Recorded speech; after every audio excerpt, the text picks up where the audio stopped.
Hey everyone, it's Jeremy. Welcome back to Pokemon Gold. This is turn 58. We're playing Cyanwood City. Let's jump into the turn. Okay, so a little bit smaller of a turn than we have previously had. So let's go ahead and jump through things real quick. Nothing with Auspex, nothing with Apsu, nothing with Arcane Probing, nothing with Dark Knowledge, nothing with Augury. Did not find, this was with a Nurse. We didn't find a fight with that. No Blood Slaves. Just random chance, right? Lost a crippled unit. And then we get into the battles. So we took back Hobergdorf. We took back Kratos. We attacked in Trouble Bog and won. We attacked in Bog of Beasts and won.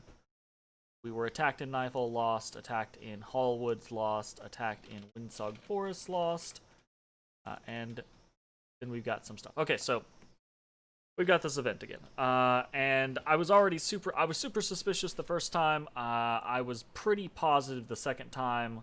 And after submitting my turn for the last turn's turn file, I went and looked stuff up, and that in corroboration with this is basically a guarantee, right? So what it is, let me refresh my memory. I think it's Raging Hearts is what it's called. But there is a fire spell, called Raging Hearts that's Thaumaturgy 5, requires 4 fire and 10 fire gems. And it has a range of 5 provinces, which, if we check, 1, 2, 3, 4, 5. So he can just, very likely that it's his Groudon, right? And he's just bombarding me. He's just, again, trying to, Marius has taken or Olivine City has taken the approach of, he's going to try to hurt me as much as he possibly can. Okay, fine, whatever. So we've got that. Then we got an event in Hobergdorf, right? We got the Monster Boar event. So we'll need to patrol that out or else face continuing unrest events and eventually an attack by a monster spore. So we'll see what we can do about that. Probably not going to be able to do anything this turn, but we'll see what we can do in the 6th. Fortification in Dragon Mountain, that's the one that we've had Eradicate sitting on for eternity. 2 battle afflictions cured. Did some patrolling. This is in Cyanwood City. So we patrolled all of that unrest down because we have a pretty significant patrol scheme set up there.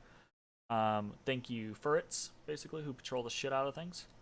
And then we have our promotions. So a little bit less this turn, and that's because we have run out of not run out, but we're running low on our flying raiders, right? So we're trying to build that supply back up. And honestly, we're having to be more defensive, and Olivine is just lacking more and more resources. So let's jump into the turn and see what's actually going on. So we've got Olivine City, or the Olivine City front.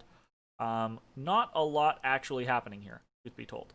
So Greenwall is actually this. I want to send Evida over to Forest of Gun, since that's one of his only other remaining fortresses. I want to go start instilling uprisings on it. And then what we want to do, or what we're doing, is we're going to continue to troll around again with our flying units, but we're pulling Ishkur, Zinville, and Tarbal out, right? We talked about doing this last turn when we moved Zinville from Gnome Peaks into Lost Canyon range. What we're trying to do is we're trying to move them out of hostile territory so that we can reform larger armies and then push back into Olivine in a scenario where we're more equipped to handle different types of threats, basically. So that's the generalized plan at the moment. My hope actually is in 1, 2, 3, maybe 3 turns, maybe 4 turns, right? It depends. To have a little sizable force of schoolgirls, right? And send them out as a small communion to do a number of different things. So we're gonna see how that kind of works out.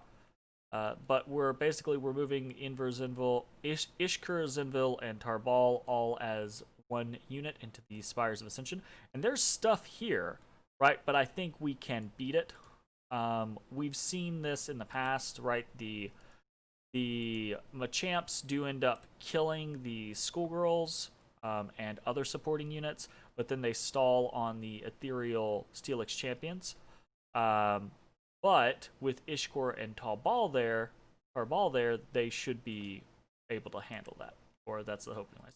We're also bringing in Spiccato with his dual Charizards in order to try to attack rear anything that we could potentially pop before they actually get buffs off. So that's the general plan there. And then this is more of a Violet City front, but we'll just move into that. Wiggly is actually sneaking and attacking into Violet City because there's nothing there. Because I'm assuming Violet City it's already raised to the ground, but I'm assuming it's also like at 50,000 freaking unrest because of pillaging. So we'll see. But that's my assumption. This is the Throne of Death. I did not realize that. Not super duper pleased about that. But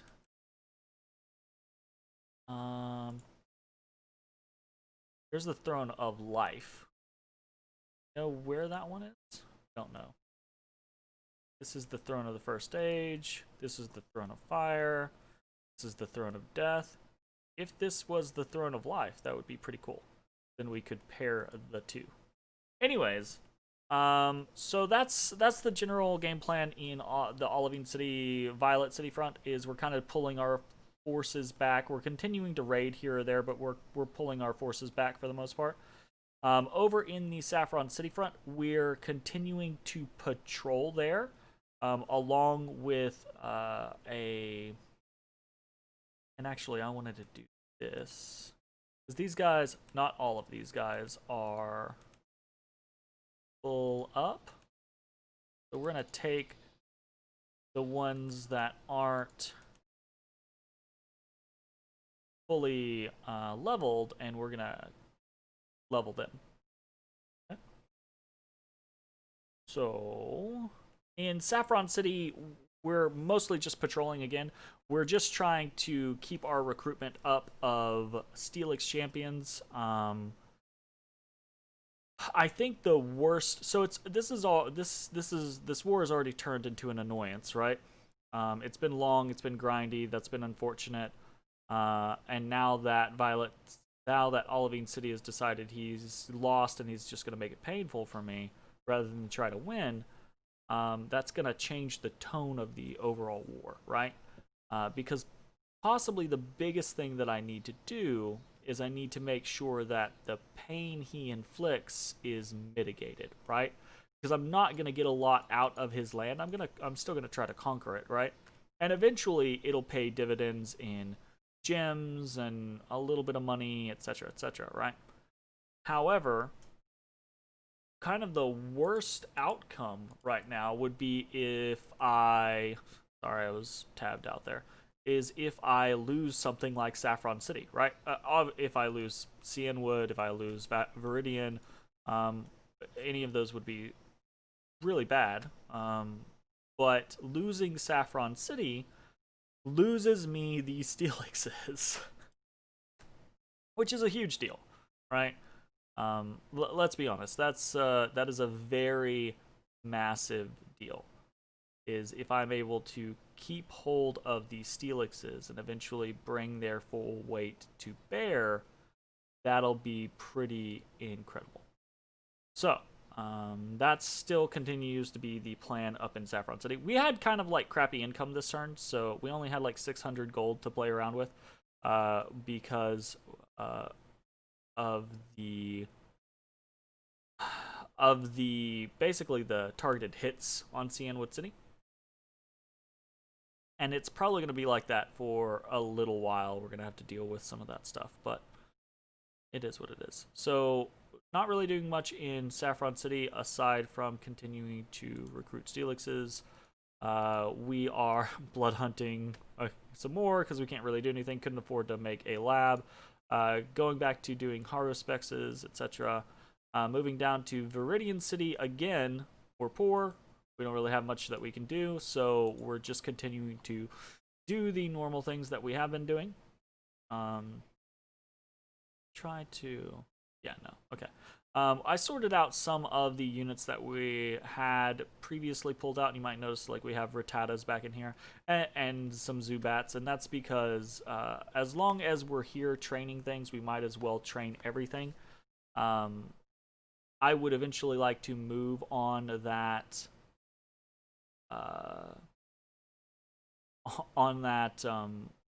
throne, but that's going to take a little bit of prep work. So we're not going to be able to do that right now. Up in Three Pine Grove, we're basically just waiting, recruiting schoolgirls. Yazar is basically going to hopefully combine with Zinville's scenario, and hopefully that'll be a pretty big mass of units. That'll be the main bulk, and then we'll pull up units from Viridian City and maybe from elsewhere to serve as a secondary portion. Right, we've got a nice chunk of Amphiroses here. They could do a good job. Bringing in a bunch of like these Hypnos, right, could be pretty good. Or doing something like the Magnetons, that could be pretty good. So we've got some options there as far as other individuals to add into the mix.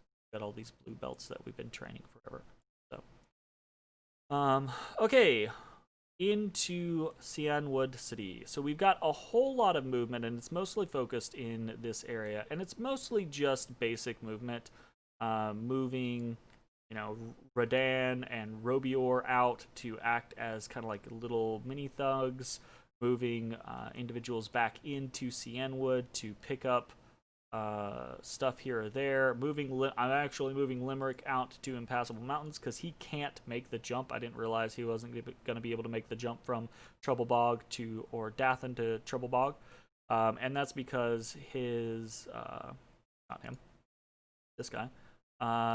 These guys are actually all like the Fearos and the Gligers for some reason are only 20 movement. Hitmonlee is 26, and the Shield Alakazams are 100. These guys are only 20, so he can't quite make that jump. In Impassable Mountains, we are still trying to keep up our Mareep production. That's going well. We're getting to the point to where we've got some pretty good prospecting going there. I would really like to, in the next couple turns, try to put down a... what's it called? A Rock University. So it costs 16 gems. We could do that in 2 turns, right? We could drop a Rock University here if we're careful and we're paying attention. And that is literally going to double the speed with which we get Amphiroses. So that's something I would like to do. I think we're going to try to aim towards that. Fingers crossed. You might notice over here, Simius is moving. He is fully equipped, and he is moving and patrolling. We even put the Shroud of the Battle Saint on him. And that's because I realized something that I had forgotten, because I keep fucking forgetting this every single time, and it's super fucking annoying. But he can't actually cast the damn spell. He can't cast any of these spells, because all of these spells can only be cast by Taskmasters. And I don't know what is up with that, right? I don't know if maybe like my nation is just weird. Yeah, because like these cool trainers, are taskmasters. Taskmasters. Taskmasters. Taskmasters. Taskmasters. Yeah. Okay. So it's just my nation's fucked up. Taskmaster. Taskmaster. Not a taskmaster, actually. Not. Taskmaster. Okay. So none of my fucking mages are taskmasters. So this is just another fucking bug that I mean this is obviously unintended, right? This is just another scenario where I've got to figure out and noodle my way around. And we this is a known thing. I just forgot about it, right? We talked about this like 20 turns ago with the concept of like having Vena with some earth boots and getting like a trying to get a blood economy going and getting a earth blood pearl or whatever it is. A bloodstone is what it is. Earth blood pearl. Pfft, lost my mind. But yeah, getting a bloodstone and trying to get like a Lutadora up to Earth 5 because they are a taskmaster, right? I think Chuck is a taskmaster, right? So we could do stuff like that. And now that I have even more Lutadoras, right? I have 3 Lutadoras now.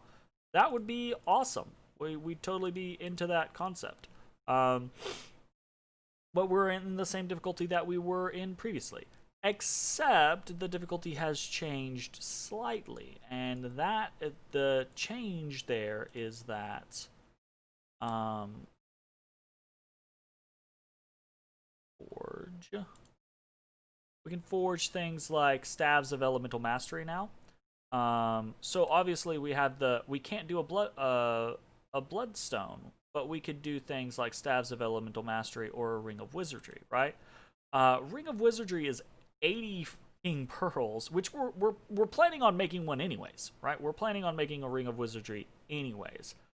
But that's kind of an expensive item to just put on a unit to carry the fuck around repeatedly over and over and over again and not be able to use on, like, I guess you could like move a Lutadora here, right? And when she gets here, put it on her, cast the spell, you can't use it on anything else for that turn. The next turn, she's going to move somewhere, so you take it off her, right? And then you use it for something else, and we might actually end up doing something like that. That might legitimately be one of the ways that we end up using that. But that's such a fucking pain in the ass. So another scenario that we're going to look at is potentially casting or making like a staff of elemental mastery. There's the air earth version, but there's also the water fire version, I believe. Yeah, so there's the fire water version, which we can actually cast right now. I'm not going to cast it right now. This is much like we could actually cast the King of Elemental Earth right now. We could do those things. We're not going to do those things because in 3 turns, I'm going to try, I think 3 turns. Yeah, in 3 turns, I'm going to try to cast, it might be 4 turns. I'm going to try to cast Eternal Pyre. So I want to try to have this bank of fire gems in order to put that into Eternal Pyre and go from there.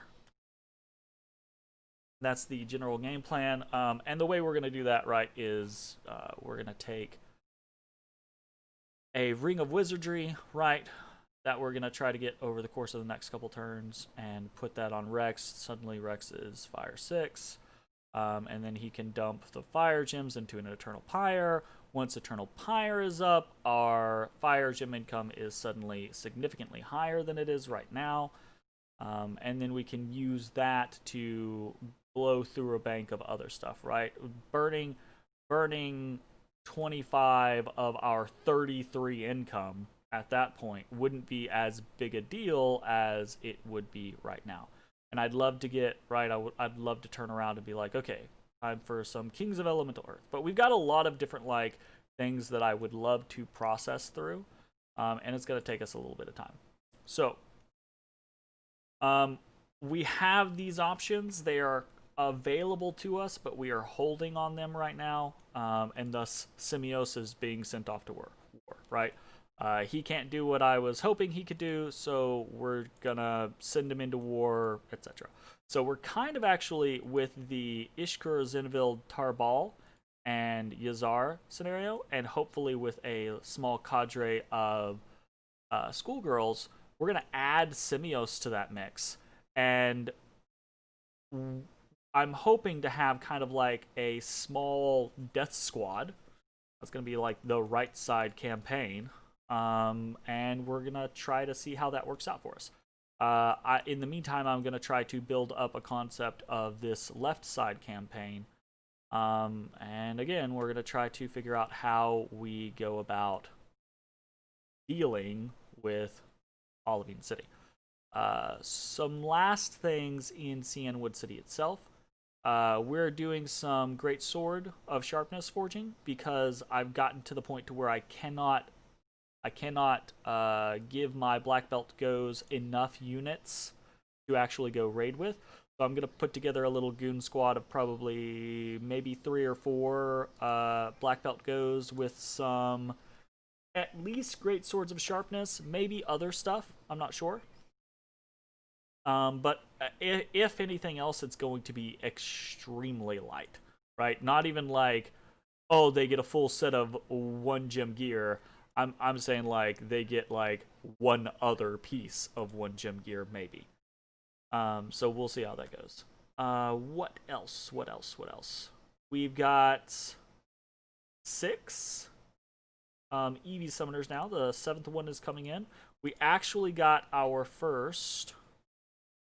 Oh, that's not a lot. That's not true. I was gonna say we've got our first. I pull all of them out every single time.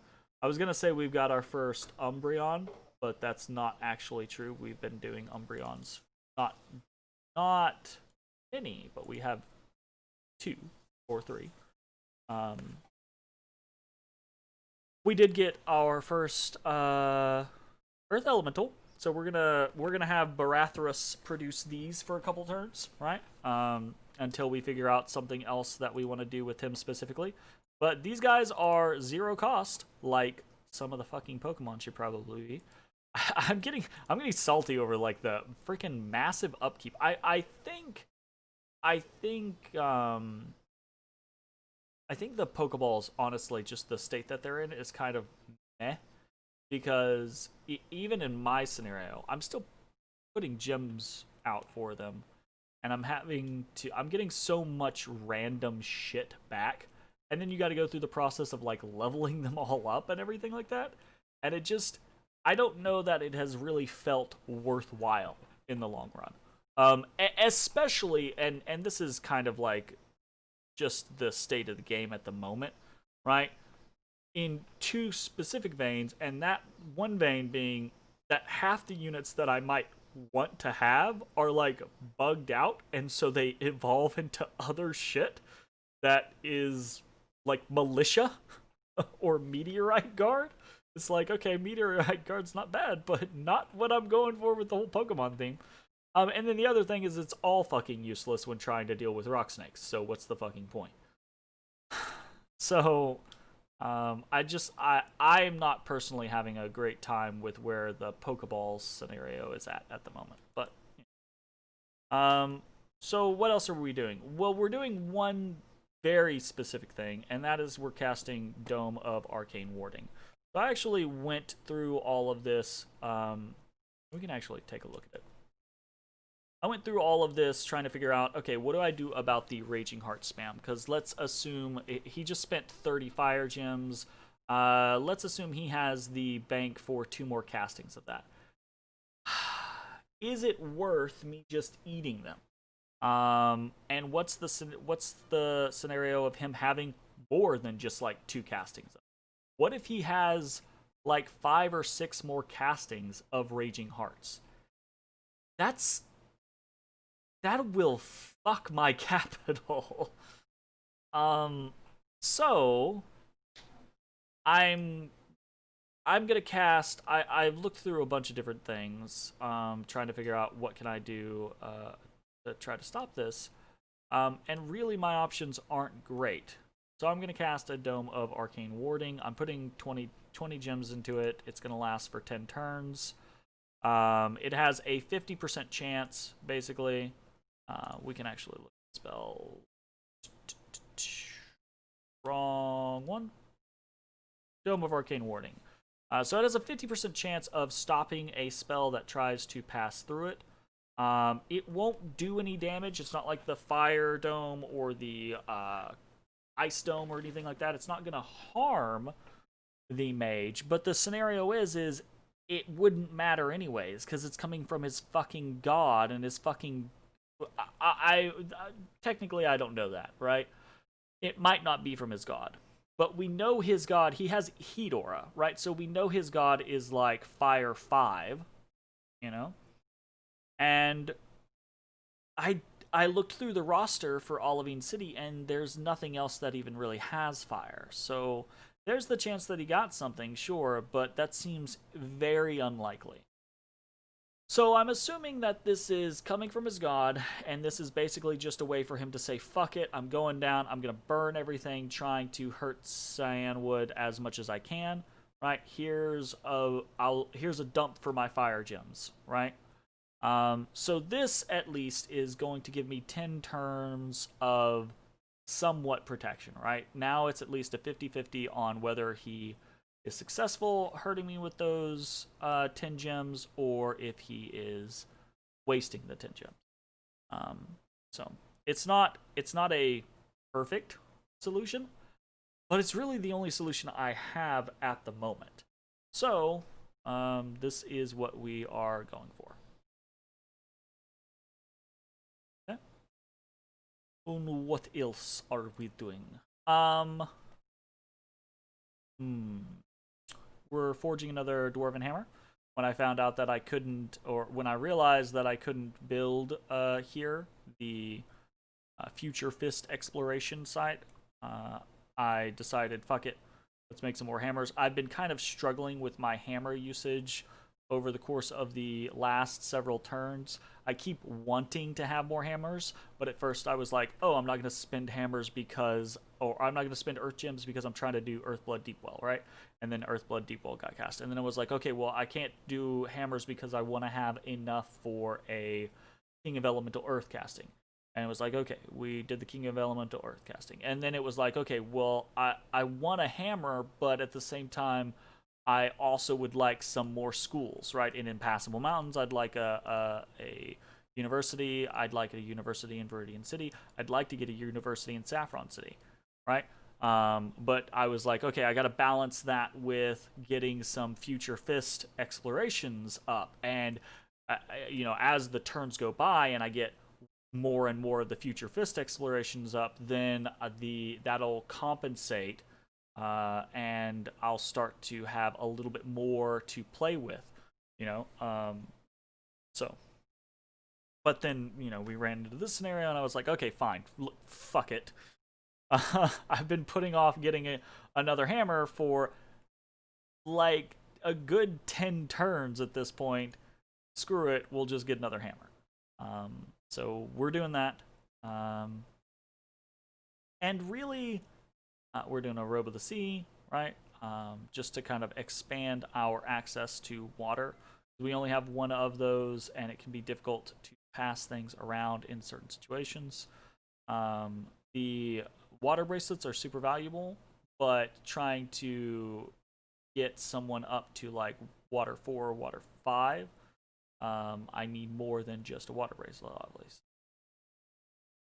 Other than that, we are mostly just hanging out. We've got the Jolteons pulled out because, and this isn't actually all of the Jolteons, right? This is just all of the Jolteons that are high experience, basically over the 90 experience threshold. And that is because we're running out of space on Denethia. I'm hopeful in another couple turns, right? What we are going to be able to do is we are going to be able to send out Chuck with a pretty monstrous squad of black belts.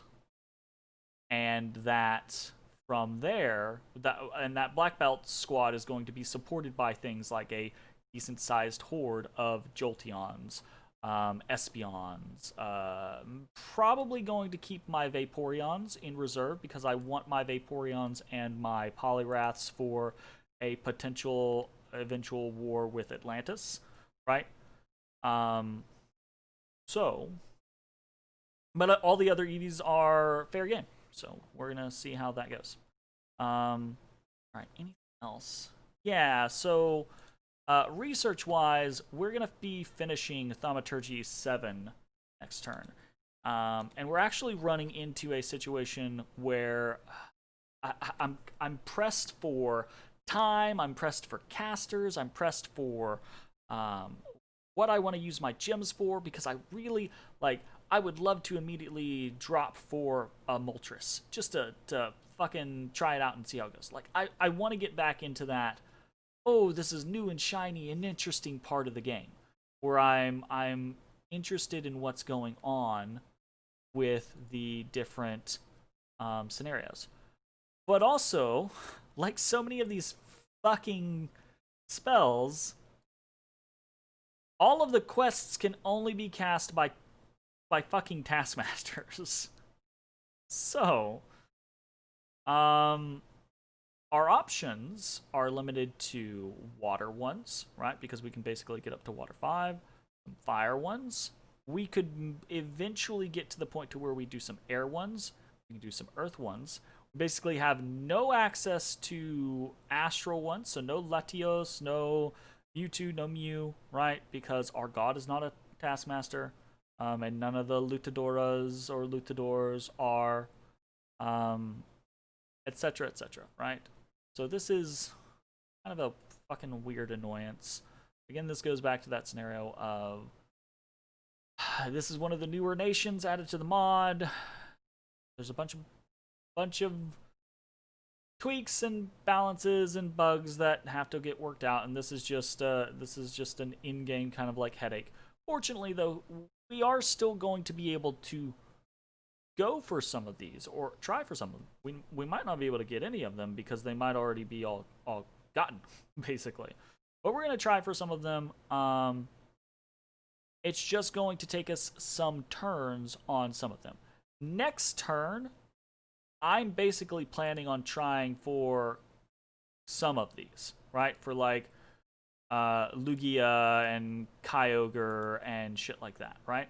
Because I have a large portion of water gems that I'm okay dumping, right? I am perfectly fucking fine dumping these water gems into the chance of getting a random, not a random, but getting a unique.